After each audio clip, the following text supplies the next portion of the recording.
Good evening, good evening, good evening. Love you too, guys. Love you, love you, love you.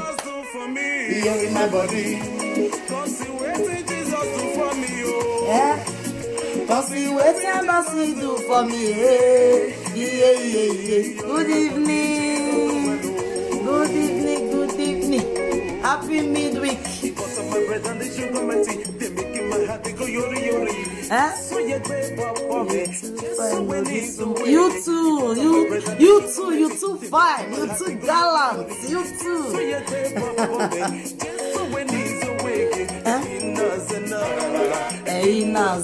How na see this hair? It's not 100% Brazilian hair.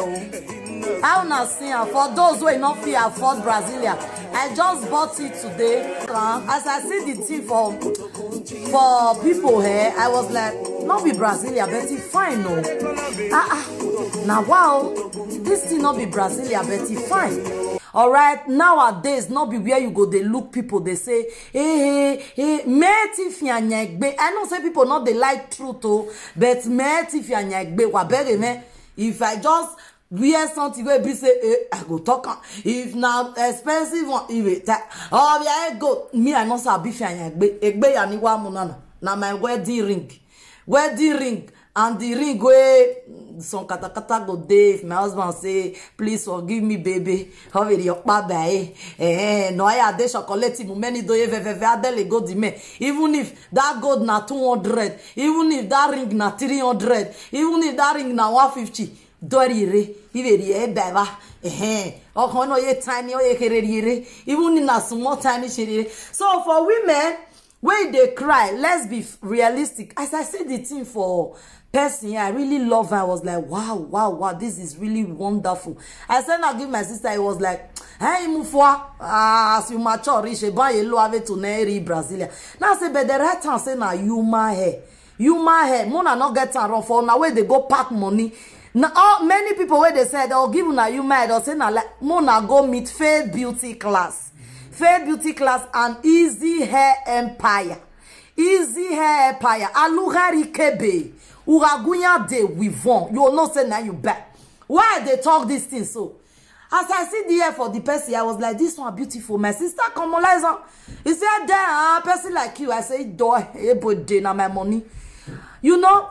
Alugari Kebe, though, if you want to get the real 100% one, call Easy Hair Empire and Faith Beauty Class. They are there to give it to you. And so many people like that still they where they say this kind of hair and all those things. No problem, buy with them. But these two people, I can recommend them to you guys. And also, I really want to appreciate you all. Oh, Baba. Ya gani nuwa. Ya warambowa. Shengari e fruit no na fruit is very good. Ni gani nuwa.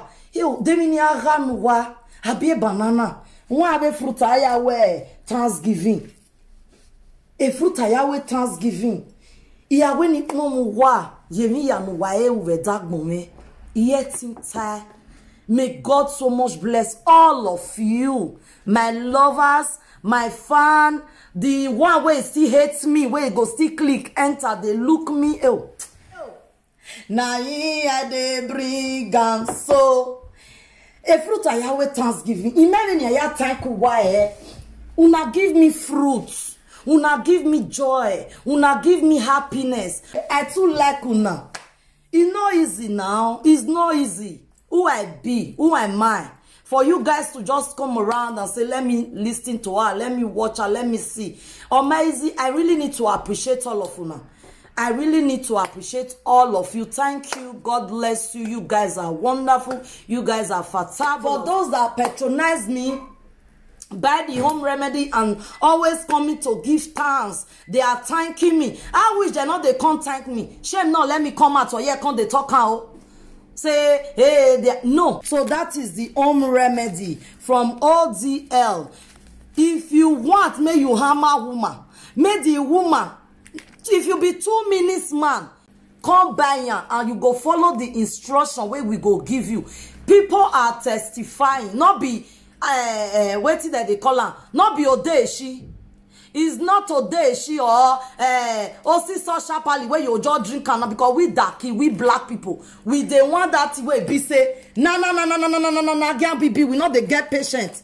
We know they get patient. Agian Bibi na no one will not know.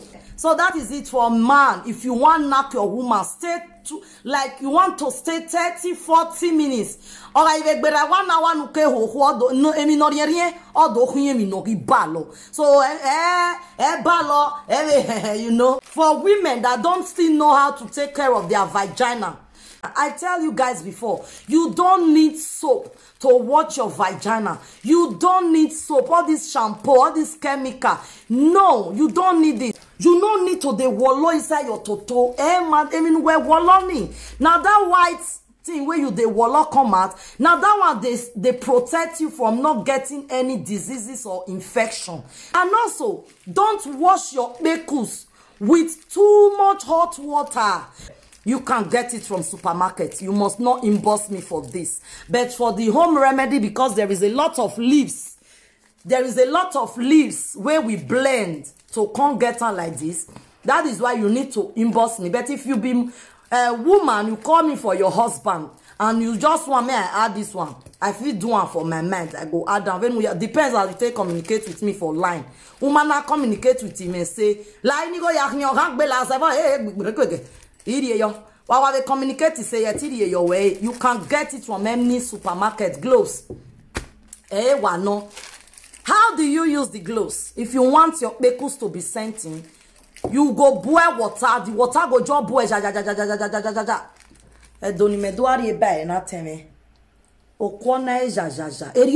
The water go pump up, cook up. Okay. Then you pour that hot water for inside bucket. Come carry your gloves. For those that are following me from the beginning, I treat this long ago and I will still be saying it. Now the gloves be this. You put it as many that you want. Just pour the quantity into the bucket. Cook hot water. If you be mad, you they watch me. Buy am for your wife. Help am prepare the water. Soak out in daybreak. Soak this thing. Do it in the evening. In the morning we can many where I phone. Now that water, now you take wash your bekos. Your toto. Even a gloves now. I would like to really tell you guys, because of the thing where that they put here and there, say na Kate they do their page or na Kate they do this one or whatever. My dear people, make una not mind them, because you go take your time finish. I come from work today now. This evening I'm through from my work. I take my shower ready to come here. If I finish the live video now, one person go just carry from the beginning to the end of this video. They go just carry and they'll go put her for the house. Or come back right one time to say, K Toto open where. And everybody on the pilot, they want go look at it, Toto open where. And if they reach there, they not come see what it talk, where it open. You where you do the video, where you get the video, where you get that thing. You not go see any person where you can't look at. But then where you cut and they go, they give you or they get money for your own video. And one thing where they see they do, they not go write your name. Say this video na ODL, this video na Kate, this video. They not go write anything like that. They go yo, they use your own video where you so far do. They take gather money for their pocket. If Naju be me, you know go report all these kind of people. Make them not they carry your video again. You go write the letter the first time say, I beg they put my name. Make people wait they see her for your house, they from your house see me. They put my name. You go beg them. They not go do one. They go tell you say go to her. They not go do. You go even they beg them on top of your own video. Say, bros, sister, please, I don't know who you are. I see my video in so place. Please, can you be adding my name so that people can be seeing me? And they go see the right, say, who be this woman again? Who be this person again? The owner of the page not go reply. They say, now ODL make una go there. They not go reply. Now your video they carry, they not go put your name. They not go put anything. You will just suffer for all the day where you take dance, can't take talk, can't take do your throat go crack out a long way by. They not go put your name. And anybody not go come look you again unless the people will look you now. We not bring una page down. We not bring her down. We only report our video where they did. If you not see all the video, 1, 2, 3, 4, 5, 6, all the video. Now wow, our picture na in there. No be their own. Now we go tell Facebook say, this thing dey my house. Nobody they look am. And the day their house, people they look at Facebook go come say, okay, momento, we want to go see. They go come call your house where you do the video now. Now 100 viewer, now you get. Even when you not get the video, it go get 1.something thousand.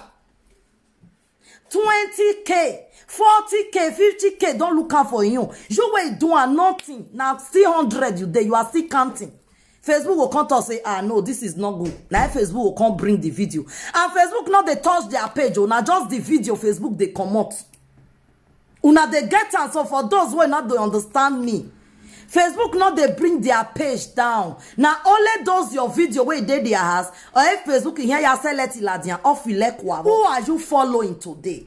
Who is your mentor today? Because your cycle determine your success. Your cycle determine your upliftment. Your cycle determine your way forward. Your cycle. Who are you following today? Who is motivating you today? What is your circle today? You are big enough to know evil, to know good. You can select the rotten mango out from the good mango. What are you doing today? Are you trying to destroy the mangoes that are ripe and beautiful enough because of the mango that is being rotten? What are you doing today? Any plus na plus. Whether na €1 or €2, as long as it's coming to your account, is a plus. If €1 join €100, it go be 101. It not go be 99. Try to follow those that will tell you how to be earning money through your page, through your Facebook. Try to follow people. You must not come and be doing the type of talk I'm doing. You can be selling hair, you can be sewing cloth, you can be doing anything. If you be shoemaker, you can be doing it. If you do anything, but follow no. The reason why I come out now for people, please, my brothers and sisters, share the video for me. Do share, please. Please, share, no give power. Thank you, guys. The reason why I come out is because of our brothers and sisters that are still in Europe for so many years. And they hear many people say they have been living in Europe for 10 years, 15 years, 17 years, no document. How about now? Come closer now. Follow no road now. Please. It's a shameful thing. Really, at the verse, if not the newcomers they talk on, I will not be hungry. But you have been in Europe for 5 years, 10 years, 15 years, no document, and you are still there. Pretending that all is okay when all is not okay. Ask questions. Ask questions. How do you go about it, my dear? Don't take government lawyer. If you just new country, go Red Cross, go hospital. Just by talk say you get cough, they do your throat. They'll ask you what is your name, your date of birth, your this, your that. You go write down for them. They go your real one, not fake one. You go get that proof where you take go hospital. Now people where I help, now me they talk on. There is a Yoruba guy that I tell this thing. I say, have you ever, when you knew come that time? He say, he he get one paper since 2003. 2003, he get one paper when they do check up. I say, go and take a lawyer. Tell them you have been in this country since 2003. He said, but I fear they not deport me. I say, no. Don't take private lawyer, government lawyer. Don't take government lawyer. He said, but private lawyer, they DNA. I say, no worry, go and rally around. Who are your circle? Who are your friends? If you not feel ask your friend, may they borrow you money, delete them. Delete them. Cancel them. Me go with people that you know they can give you a happy hand and you can also give them a happy hand. If they follow friends, you'll be a gabagebe. They're not going to feel happy because in your anyway. But if they use all your mind follow person, who can know him? Believe you me, you are the one that have to build your relationship. Me go with those that can give you a happy hand at that moment of needing. At that moment of needing. I tell them, say, go take private lawyer. See, I need to go take him. The lawyer charge them 400 or something. I'll be 500 or something then. He say, if you any proof at all, where you get say you to take day with your name, any proof at all, bring it. The boy say, I dey fear, oh, I chop Aduro that I say since 2003. Where you chop Aduro, it don't wipe for system. As long as you not commit police crime, you not go prison, you not do anything, they not catch you say for street to hear a magin, you not do anything where they take catch you pretty for the second time. Now only that Aduro where you take pretty that year, now it don't wipe. He say no, in your way cannot say, oh jeez, I hate dealing with daft people. I was pushing before this brother. He said the lawyer said now 4 something or 5 something. As at then, I feel help him with a bit. I don't go measure and now, not be all. I was like, I know that show you'll give me later. He said no problem. He rallied around the give lawyer. He said, but the lawyer say no problem. This that now tell and say, can I follow you to your lawyer? Because sometimes you go due for that document for that country. You don't due because you did not know your rightful way to follow. They're not going to release them for you. Sometimes you go don't due, but they're not going to release them for you. Every country is like that. Because they not say they release that document, they go fair, they carry you, they go for 1 year or 2 years where you take go school, where you take on learn work, where you don't know say now you will come be their responsibility as a them. They go not say you don't due, but they're not going to release that document for you. They go leave you like that. Your document, if you don't do, if you commit to more crime, they will even deport you. They're not going to tell you say you don't do. Who will tell you that you don't do? Now, when your private lawyer go come carry your case, go European Court of Human Rights. He go come carry your case, go European Court of Human Rights. Where is Strasbourg? I can't need to follow the guy. Go meet the lawyer. I dey speak Dutch. I dey read down. I speak Dutch and I read it. I speak and I read down. I go meet her. I dey talk to her with fluent Netherlands. Fluently. So vlogs. I dey talk to her. I know say yes. This woman when they talk to her, I even know your day. With boldness. I tell her, say, no. This one. He said, because I need to handle a fight to another lawyer. I said, why another lawyer? He said, now that one go present him for Strasbourg. I said, which means you not be international lawyer. He said, yeah, so is, yo. You know this Oibo. Now, so they carry this guy, case, carry go Strasbourg. If you carry private lawyer, we not be international lawyer. You go, they chop your money. So now this one can't carry the thing. Do you believe under 6 months? They not even judge the case. They all see the proof say he has been in that country since 2003. 10 years plus. Where you did that country. They ask them, they mail the country direct. So name there our desk. According to them, I know that they mail the country to see the data of that person in that country. They search the police data, he not get any crime. They search criminal data, he not get criminal. They search everything, nothing. So, and he dey in a country. How will I expect this person to take the cope all this while? They can't tell the boy, may bring proof. How he take the cope all this while. I need to write a letter. If I tell you how many people I don't write letters stand for. They forward everything, go there, do everything. It not reach 6 months. Where they write the boy letter, do everything. How you go there country? Some depends on the country. Some country, if you dead there for 10 years, if you dead there for 10 years and you get that proof, say you dead there for 10 years. Some country now 5 years. Some country now 15 years. Depends on the country, I can't say. Depends on the country where you did. Now that proof they want. Me you feel proven. For you to go, they find proof. They go, how you take find document. You go, they do they call so you know what call. They do things. Now they go come help you. No, if you they carry lawyer for inside that country, may fight your case. It takes the grace of God for them to fight and give it to you. It takes the grace of God. It takes the grace of God. That is why you see many people, they go to say, I did country, I not get document for so many years. I did this. How are you going about it? Are you sitting down lamenting and complaining? Or are you looking for those that can advise you and tell you how to go about it? ask question. Some people they not sabi ask question. And if they still ask, they go they lie. They will come tell you say, or say now, now one of my friends though, Benin people are used to that. Benin people are used to that. Now one of my friends, y'all need the help. He said, make I help and call you, may you tell her. He don't tell me, I'll just say, And nowadays, I can't demand the way where they follow them. If you say now your friend, I go tell you, may you go tell that your friend may call me. Because in your moment come my bag, Benin. I know those who no one land, they not go one lane. You dey country for so many years, you don't have documents.